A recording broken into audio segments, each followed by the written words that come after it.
Stephen Mead again, back with a Bullseye Guy podcast, and super excited. Not only do I have what I would call the legendary Jeffrey Hazlett, which will be great, and Karl, not to put you in the legendary status, but you've got an amazing background as well. Super excited. I know that Jeff and Karl have been working on this platform and the C-Suite network for many years, not only as a membership platform, but now really put some tools in that I think are revolutionary because it's so segregated in the market.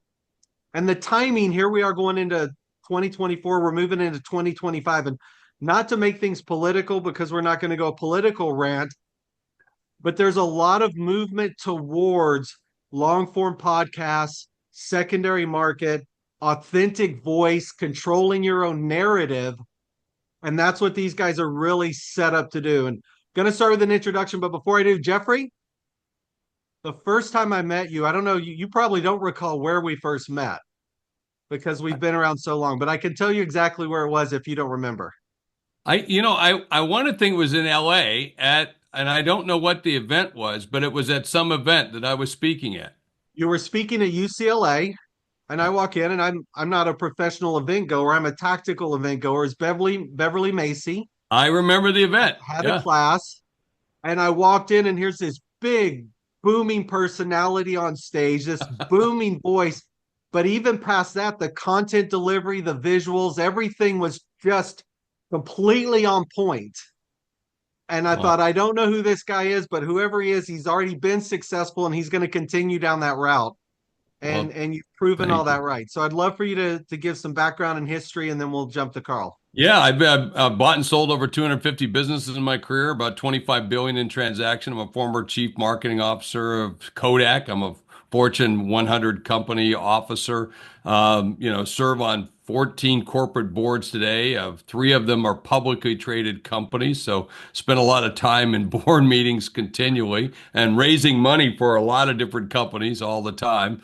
And then I'm now chairman and leading with my partner here, co-founder, Karl Post. We're leading what's called the C-Suite Network, which owns C-Suite Radio, C-Suite TV, C-Suite Book Club, and then we go to market with about 100 different properties like C-Suite Legal, C-Suite Money, C-Suite Coaching, C-Suite, you name it. We'll even have a cologne that's going to be called C-Suite, the smell of success. I mean, that's what we do, and that's my background.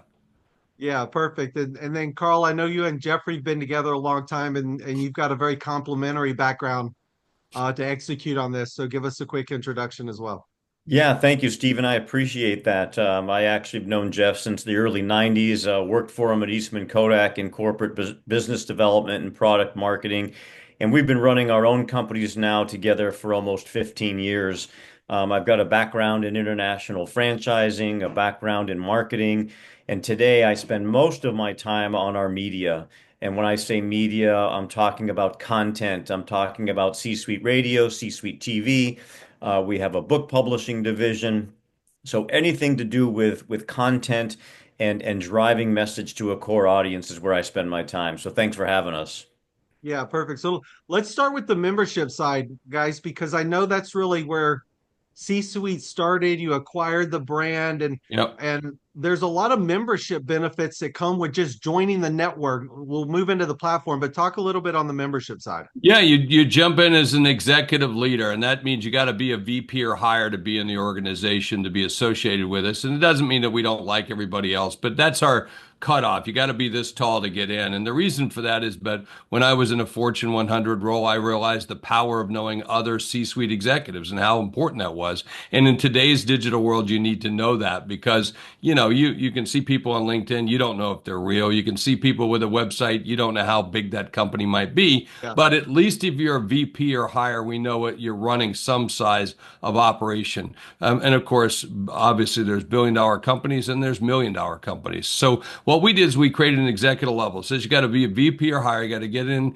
This is what you get. And, by and large, you get access. You get a little bit of education, motivation, inspiration. You get access to all the meetings, which is hundreds of meetings things online and in person in various cities throughout the country. And then we also give you things like a marketing cloud. We give you the C-Suite Marketing Cloud, which includes funnels. It includes website builder. It includes an email verification system, email systems. It includes a full CRM system, social media calendar, a calendar schedule, texting. Everything is all included. So that's your basic package, and then you can go up from there. You can join at a contributing level, which we'll get into in terms of the podcast, the television, the blogging, the books that you can do in order to get your content out there. And then you can join even a bigger community, and that is in our councils, our council community, which means you're part of a mastermind or a peer-to-peer council. So we have 3 different tiers, and we started, Stephen, as you know, more as a membership company. And then we found out content was important, and content drives community, community drives commerce. And that's the 3 pillars that we talk about throughout the company. So let's start with that, because I know that you've done what is now framed as IRL, in real life. I've done events with you. I've been on stage at some great ones. So there's benefits to actually being there in person. And also when you talk about level, it's what I call horizontal introductions, right? I don't want to go vertical in a company. If I want a company this size, it may not be that company, but we want horizontal introductions. So the goal that you guys have done an amazing job is it's across industry, but it's really at the level where you might be flying the same plane in the same altitude. You just don't know the people in the different planes. Exactly. And again, it's a trust. It's about trusted connections, right? I mean, that's the biggest piece of it. When I was the chief marketing officer, running a budget of $17 billion just marketing spend, in a company that was 182 billion, I'd have people call me and say, "Hey, Jeff, how do you get out of this? Or how do you do this?" Or so forth. And, we don't want, at that level, you don't want advice. You want counsel. You want people who've been there, done that. Advice is given by people who've never been there. Counsel is given by people, professionals who've been there over and over and over again. Yeah, and so that's what you need in this kind of thing. So even if I'm in a different industry, and you and I know that, you've been in different industries, and I have as well, Karl as well, it's not so much about the industry as it is about the experience. And what you do in one applies to the other. And so it's about that kind of knowledge base and that experience that you want to be able to tap into. And so we're only, when people say that Kevin Bacon, 7 degrees of separation, are you kidding me? That would kill me. I want to be 1 degree of separation from somebody, maybe 2, and that's what you get in our network. Right. Let's talk about that, Karl. If I switch a little bit to the platform again, because my mind's always been weird. It's how do you scale? And one of the few things you can't scale and duplicate is time. There's only so much time you can be on stage. There's only so much time you can be an attorney. And the way to scale and duplicate yourself now are with these tools and platforms. Absolutely. And I have a lot of jokes. One of my jokes was, before the internet, there was no internet. Right. And that meant there weren't any platforms. And now you have all these tools, but they were, even for me, I'm consolidating with you guys. So talk a little bit, Karl, about the benefit of having a content platform for building a brand, whether you're a dentist in a small town, whether you're a national company, or whether you're a CEO looking to extend. The problem's the same. You need to consolidate a time to get things done very quickly and have a tool set. Talk about what you guys have done with that. Well, part of what we do is we invest in infrastructure that our executives can leverage and utilize. So when it comes to media, we've invested in and built out a relationship with a podcast platform so that they don't have to go and manage that relationship. We just provide them administrative access, and they now have a complete ecosystem in which they can manage their content. Same thing with TV. We invested in TV a number of years ago, a little bit too early, maybe a lot too early, spent more money than we should have, and we're reinvesting in that now. And it's a core component to our media platform. The synergies between what we would call podcasting and TV as content, as media, are blending like never before. So we're investing in the infrastructure. Second is we invest in the service and support. So we have a range of solutions. We call it the do-it-yourself we'll do it with you, or we'll do it for you. And so we have a range of resources that they don't have to spend the time to go out and research, identify, and evaluate the best resource for them. They are members of our C-suite network. They are part of the community, and we build out the service, we build out the pricing, we build out the programs so that they don't have to go do it.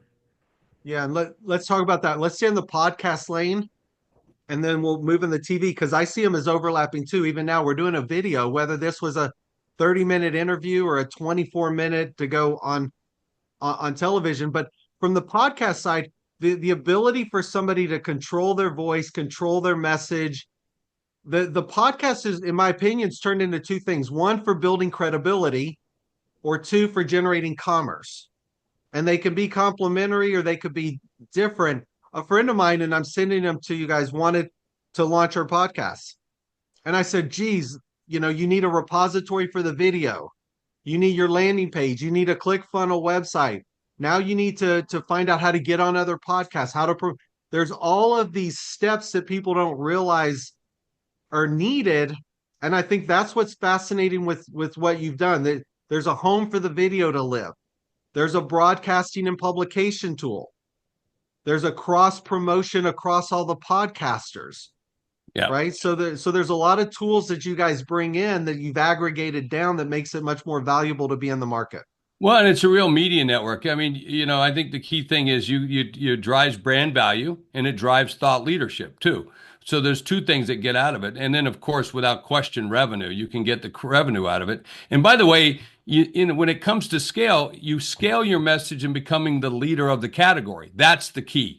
That's the key, to see the trusted leader in your category. Whatever the category is, that's what it does.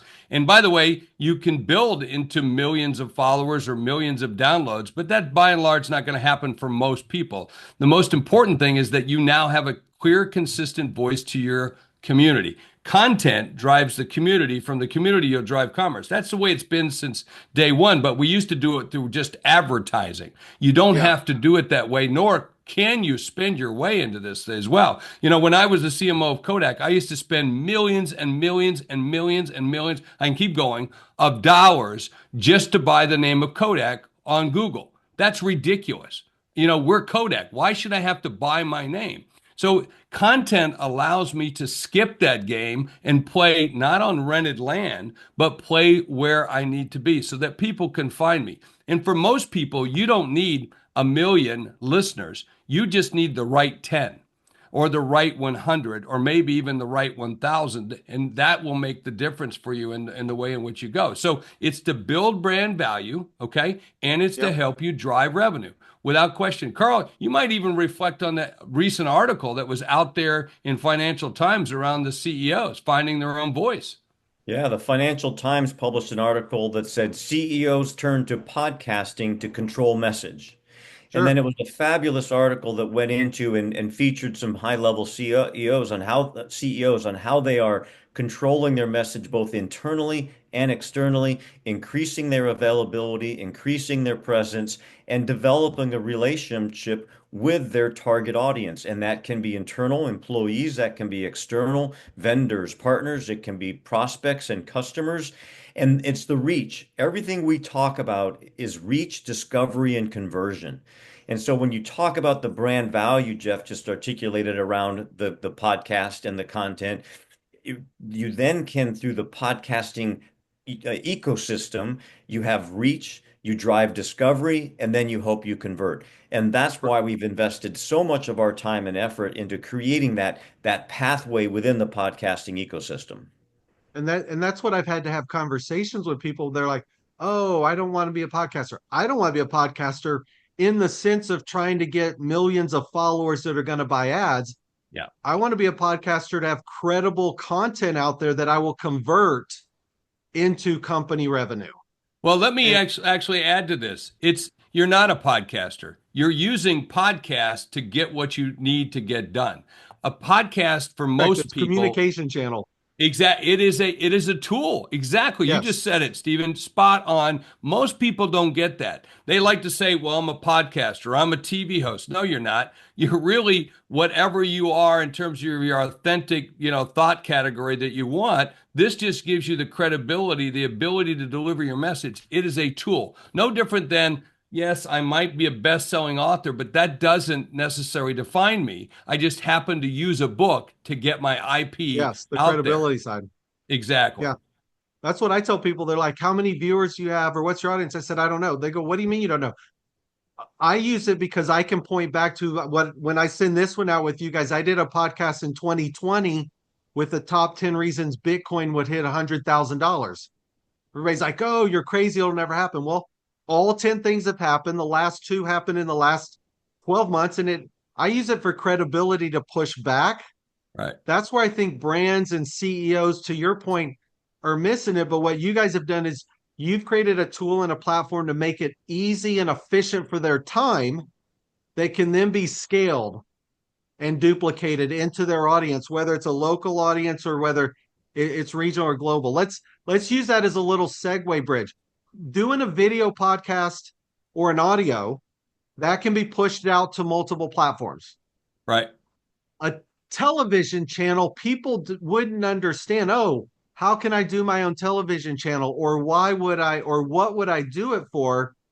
And part of that, this will be our segue, is the micro targeting side of a channel. If you're a dentist in Dayton, Ohio, if you're an attorney in New York, there's some interesting things in television that you guys have put together that, again, people wouldn't understand. Oh, why would I do a television channel?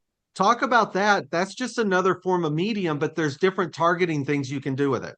Yeah, I mean, you might call it a video podcast. I would call it television. What's television? Whatever we say it is. This box is now a TV. That's what it's allowed. COVID allowed us to do that. The migration from linear to digital has allowed us to do it. Yeah. And you're finding that there's going to be millions and millions of television channels that are going to be out there. So we're laying the groundwork for people to be able to go to where the people are. And it used to be in the old game, if you remember way back when you would watch the Fonz and Richie and all the guys on Happy Days, when they had their finale of their show, the finale of that show drove and drew 60 million people. Fast forward to 2 years ago, the number one show on television for 10 years was The Big Bang. For its finale, for the number one show, in a population that's almost doubled, it was only 6 million people watched that show. So it's getting to be niches or riches in the niches. And so for someone to have a message, what I would do, if you want to be very smart, is you create a podcast for those people who want to listen to podcasts, and you create video for those people who want to watch. And you can do them in the same exact broadcast, in the same capture of the content, and just have it repurposed. You just have to be aware of time frames and, of course, the medium in which you deliver, and, of course, produce the best quality content that you can. And once you have quality content, what opens up for you and where the transition from podcasting to TV in the traditional sense is in the distribution. Yeah. There are distribution options for TV that don't exist in the podcast platform. Yes, you can now distribute video with your podcast on the Spotify platform. They're in beta with that now, or you can record it and push it to your YouTube channel. Those are purely digital distributions. I prefer We'll have Rumble so I don't get distribution. shut down, but same thing. Yeah, well, we'll have distribution via TV on all the way up to broadcast in a traditional format. We'll have distribution for TV in the evolving streaming platforms via fast channels, AVOD, and a whole range of digital solutions, including the FCC has reserved digital spectrum for free digital TV. You can go buy digital rabbit ears, connect it to a TV, and you can get digital content. So Over the it's top, all yeah. about the distribution and access to the audience. So we're going to jump into the acronyms that you dropped, Karl, in a minute. Again, I'll bridge over to that because that's some of the monetization stuff that you and Jeffrey have built in that I think is cool. We've done a lot of work as well in the celebrity space, and it was interesting years ago. The number of people watching a YouTube channel Yeah. might have been 5 or 6 or 8 or 10 million. sometimes. It was crazy. The numbers are much higher now. The number of people that watch a Bravo TV show, they were lucky if it would be 1.2 million.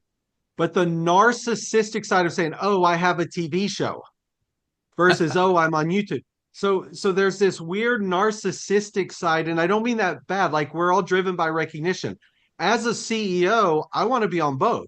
Like, oh, I have a podcast and I also have a TV show. And they're like, You "What do want to you be, mean?" Stephen, I want to interrupt you. You want to be on all of them. That's You what I'm want to saying. I want to be be everywhere I can correct. be, Yeah. and that's just for reach.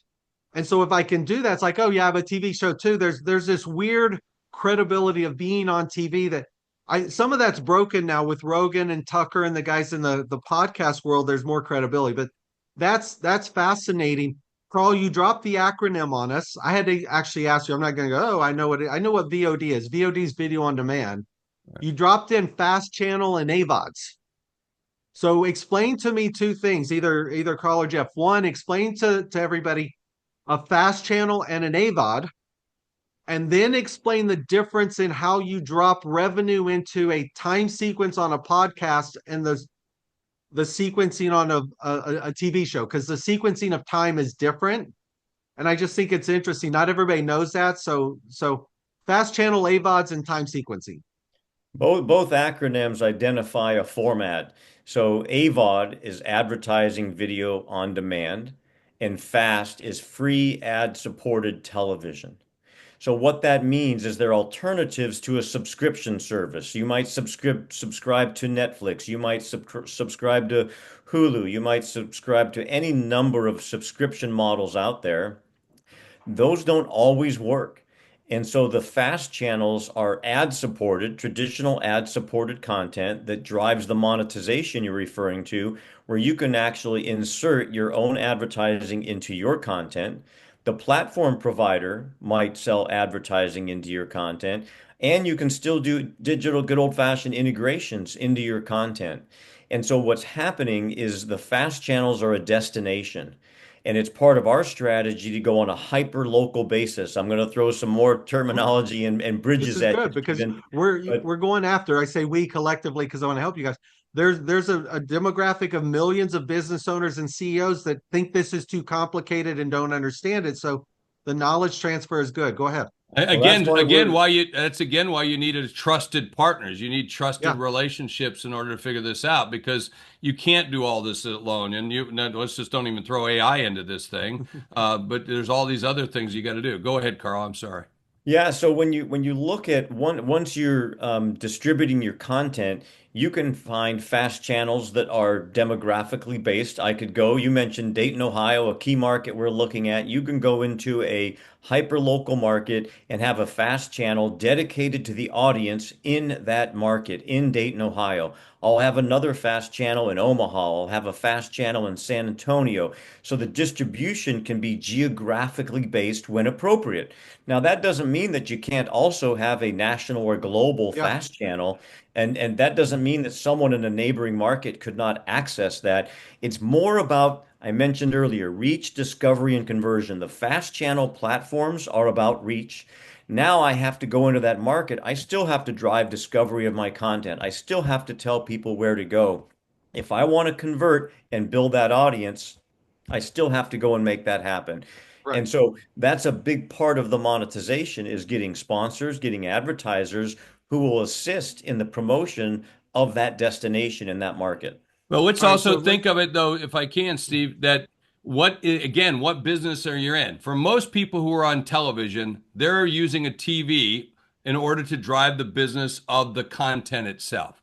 For most people entering into TV and will enter into TV for the future, they're using it as a tool, just like we talked about a few yeah, minutes ago. It's a tool for you to use to market, to set you apart from everywhere else. So in each one of those hyper local markets, we're going to target 49 categories. We're going to target attorneys, real estate agents, plumbers, anyone that's serving business, even dry cleaners. So because I'm saying if you're a dry cleaner in St. Louis, There's 119 other dry cleaners in St. Louis. Now, what you used to do was buy a yellow page ad. That's gone. Yeah. Now you've got to do search in Google, so you're paying somebody else. Why not become the doctor of spots? Why not show people how to get grass stains out of things? Why not show people how to do this? Why not show people how to rehabilitate a shirt, a jacket, a coat, whatever, and you become the overall expert in that community, and then be able to use content to drive your business. That's not going to cost you. It's going to cost you less money,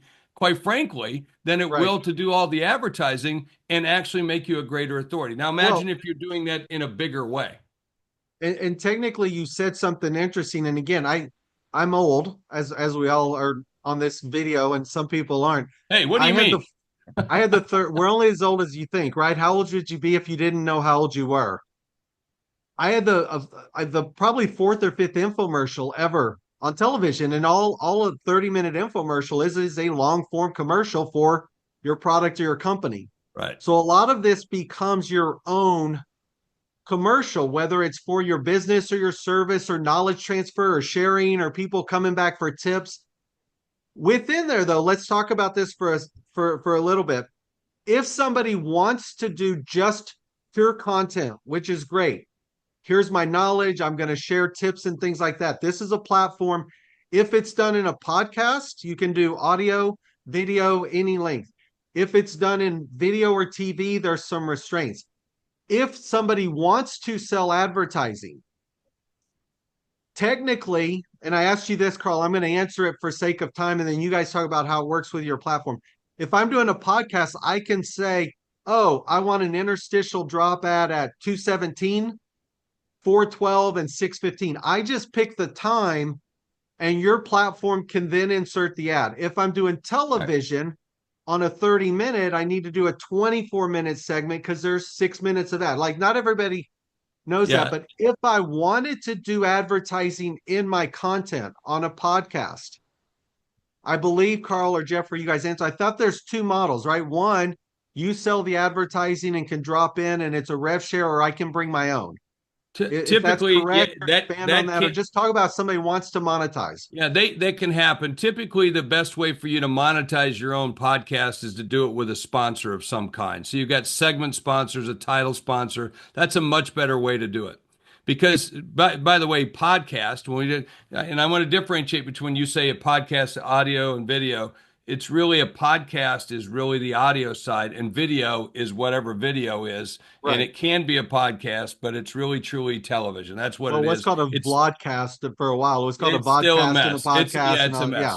Let's just keep it simple in that video is TV and audio is a podcast. That's by and large, most people accept that. And that's where we'll end up settling.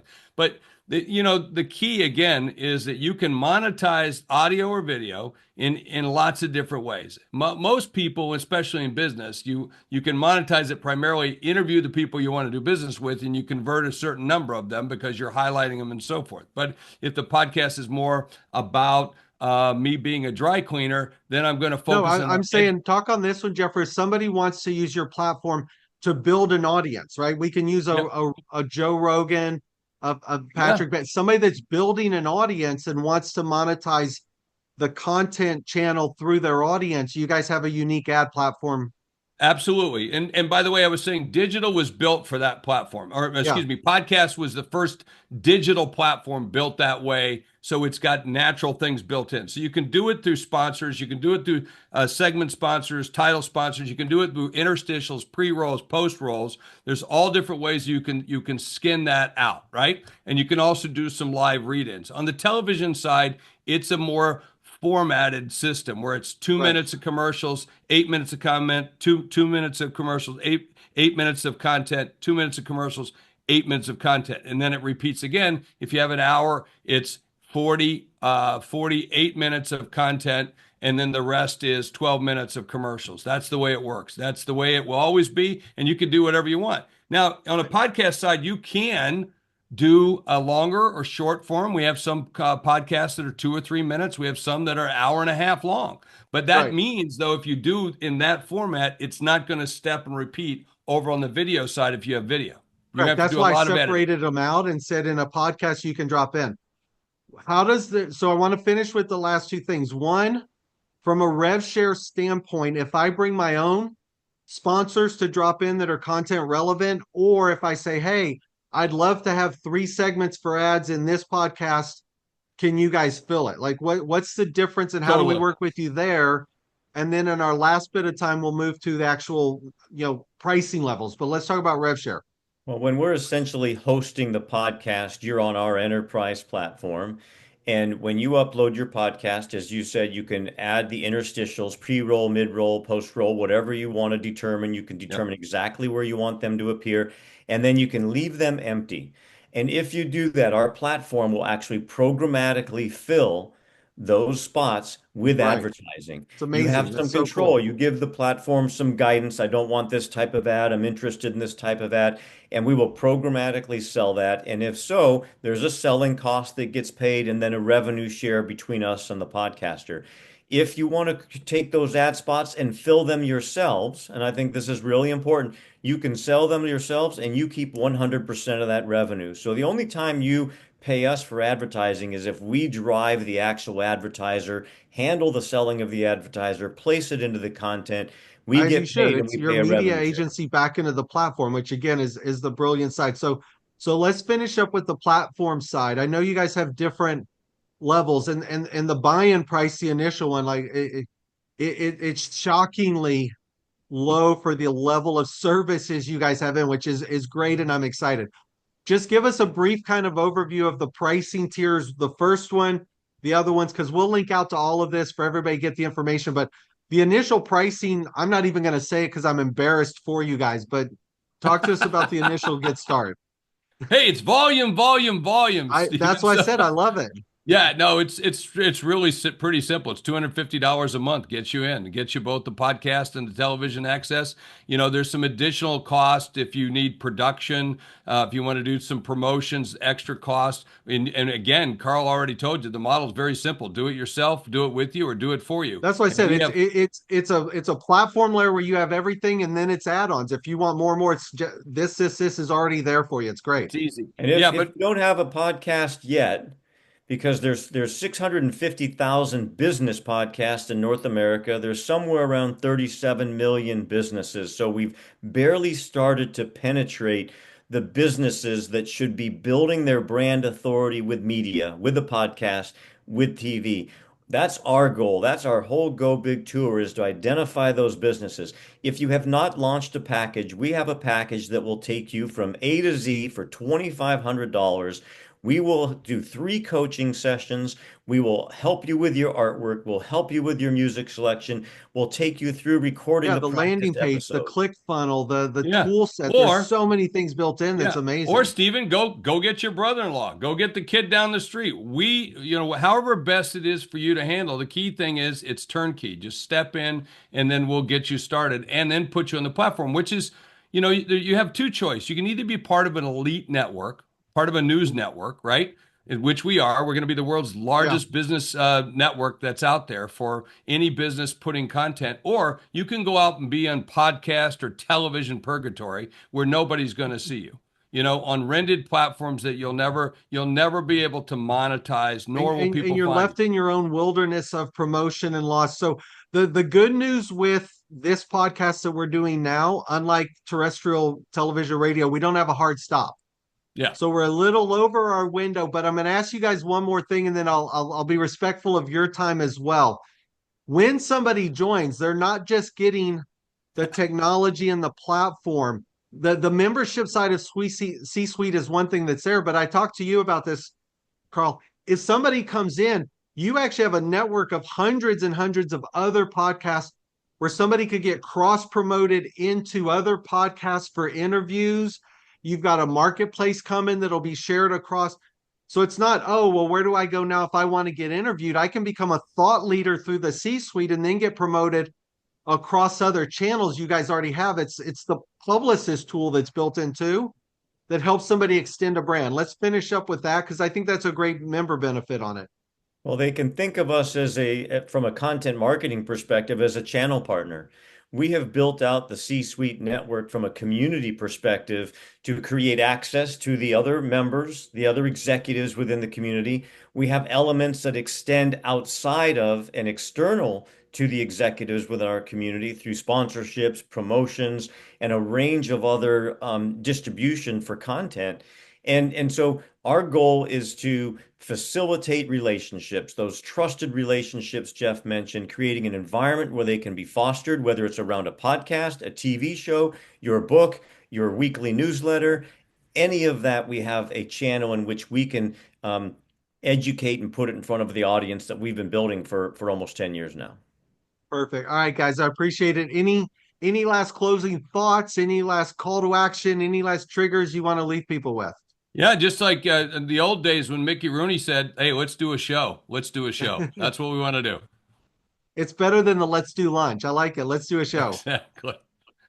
Carl, anything? I'll just say csuitenetwork.com. You can learn more about us, and you can tell people that listen to you how to reach us. We're happy to talk to them at any time. Perfect. All right. I appreciate it, guys. You've got an amazing platform. We'll do all we can to help. So thank you as always. Thank you. Thank you.